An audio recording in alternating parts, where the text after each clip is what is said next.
창세기 1장부터 2장까지 읽으면 이런 마음이 들어요. 창조 이야기. 알겠는데 내 삶이랑 무슨 상관이지? 그런데 창세기 1장부터 2장은 우주의 시작을 설명하는 책이라기보다 하나님이 사람을 통해 무엇을 얻으시려는지, 그리고 그 목적을 어떤 길로 이루시는지를 처음부터 보여주는 본문입니다. 오늘은 창세기 1장부터 2장까지 본문 그대로 따라가되 마지막에는 두 나무가 왜 성경 전체의 핵심 갈림길인지까지 분명히 잡아보겠습니다. 먼저 태초에 하나님이 천지를 창조하시니라. 그런데 곧바로 이상한 장면이 나옵니다. 땅이 혼돈하고 공허하며 흑암이 깊음 위에 있고 하나님의 영은 수면 위에 운행하시니라. 좋은 시작 다음에 갑자기 혼돈, 공허, 흑암, 깊음이 펼쳐집니다. 이건 단지 배경 묘사가 아니라 생명이 필요해진 상태, 죽음 같은 상태를 보여주는 장면으로 읽힙니다. 그런데 성경은 절망을 길게 설명하지 않습니다. 바로 그 표면 위에서 하나님의 영이 운행하신다고 말하죠. 이 운행은 거칠게 밀어붙이는 힘이라기보다 생명이 나오도록 품으시는 움직임에 가깝습니다. 어둠 위에 머물러 생명을 준비하시는 아주 조용하지만 결정적인 시작입니다. 그리고 하나님이 말씀하십니다. 빛이 있으라. 여기서 빛은 장식이 아닙니다. 빛은 생명을 위한 것입니다. 빛이 오면 죽음이 치유되고 빛이 없으면 죽음이 남는다는 원리가 성경 전체로 이어져요. 창일장은 무엇을 만들었나의 목록처럼 보이지만 다른 눈으로 보면 생명을 생성하고 자라게 하는 과정이 보입니다. 영이 운행하시고 하나님이 말씀하시고 빛이 임합니다. 그리고 나뉨과 분별이 뒤따릅니다. 빛과 어둠이 섞이지 않게 갈라놓으시는 거예요. 생명은 혼합에서 자라지 않고 분별된 자리에서 자랍니다. 특히 창 1장에는 빛이 2번 강조되는 흐름이 있습니다. 첫째 날의 빛은 생명을 생기게 하는 쪽에 가깝고, 넷째 날의 해, 달, 별은 생명이 자라도록 하는 빛의 역할을 합니다. 그래서 넷째 날은 비추는 것들을 세우시는 날이고 생명의 성장을 위한 정확한 빛이 준비되는 날입니다. 빛이 한번 번쩍이고 끝나는 게 아니라 생명이 자라려면 계속 비춤이 필요하다는 뜻이에요. 그리고 하나님은 사람을 지으실 때 목적을 선포하십니다. 우리의 형상을 따라 우리의 모양대로 우리가 사람을 만들고 다스리게 하자. 생육하고 번성하여 다스리라. 여기서 핵심은 인간이 대단하다가 아닙니다. 하나님을 표현하고 대표하는 사람, 하나님이 목적을 이루시기 위한 사람입니다.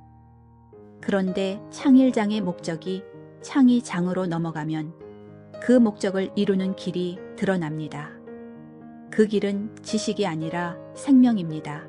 창세기 2장에 들어가면 사람의 시작을 이렇게 말합니다. 여호와 하나님이 땅의 흙으로 사람을 지으시고 생기를 그 코에 불어넣으시니 사람이 생명이 되니라. 사람은 정보가 아니라 생기로 시작합니다. 그리고 본문의 중심 장면이 나옵니다. 동산 가운데에는 생명나무와 선악을 알게 하는 나무도 있더라. 오늘의 핵심은 바로 여기입니다. 생명나무 대 지식나무. 두 길의 선택. 이 나무는 실제로 선악을 알게 하는 나무입니다. 그런데 성경이 굳이 선과 악을 한 나무로 묶어 부르는 데에는 이유가 있습니다. 핵심은 악이냐 선이냐가 아니라 하나님과의 관계입니다. 하나님을 떠나면 악만 문제가 되는 게 아니라 선도 안전하지 않습니다. 하나님과 분리된 선은 결국 악과 같은 뿌리를 공유하게 됩니다. 왜냐하면 하나님을 떠나는 순간 선과 악을 판단하는 기준이 하나님이 아니라 나가 되기 때문입니다. 그때부터 사람은 생명으로 하나님을 의지하기보다 지식으로 판단하며 살게 됩니다. 겉으로는 옳은 판단처럼 보이는데 그 길의 끝이 생명이 아니라면 그건 결국 죽음의 길일 수 있다는 경고입니다. 그래서 이 나무를 지식나무라고 부르는 이유가 더 선명해집니다.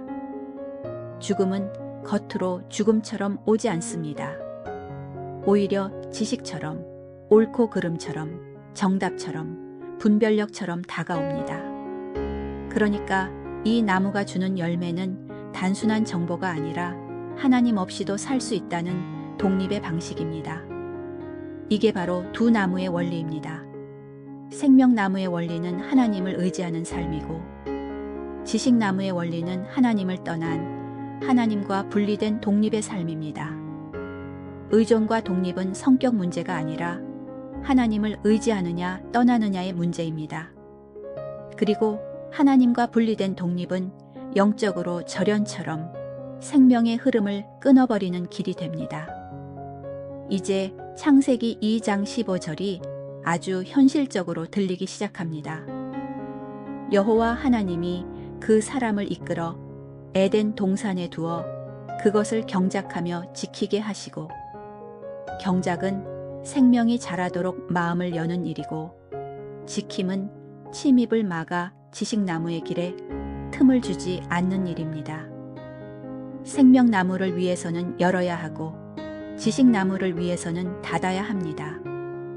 그리고 하나님은 경고하십니다. 선악을 알게 하는 나무의 열매는 먹지 말라. 먹는 날에는 반드시 죽으리라. 이건 단순한 규칙이 아니라 근원에 대한 경고입니다. 무엇을 접촉하느냐가 결국 생사를 가른다는 경고입니다. 그리고 창세기 2장은 이상할 정도로 구체적인 디테일을 더합니다. 강이 에덴에서 흘러나와 동산을 적시고 금이 있으며 또 진주와 호마노가 있더라. 왜 시작부터 강과 재료를 말할까요? 이건 단순한 지리 정보가 아니라 생명의 방식을 보여주는 표지판처럼 읽힙니다. 첫째, 생명은 흐른다는 겁니다. 생명은 지식처럼 머리에 쌓이는 게 아니라 강처럼 흘러서 사람을 적시고 변화시키는 방식으로 역사합니다. 그래서 성경 끝에서도 생명은 강으로 나타납니다. 생명수의 강.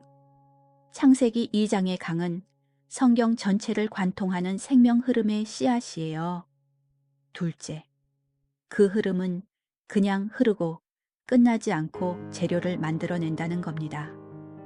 금, 진주, 보석은 장식이 아니라 생명의 흐름이 사람 안에서 일에 만들어내는 건축 재료처럼 등장합니다.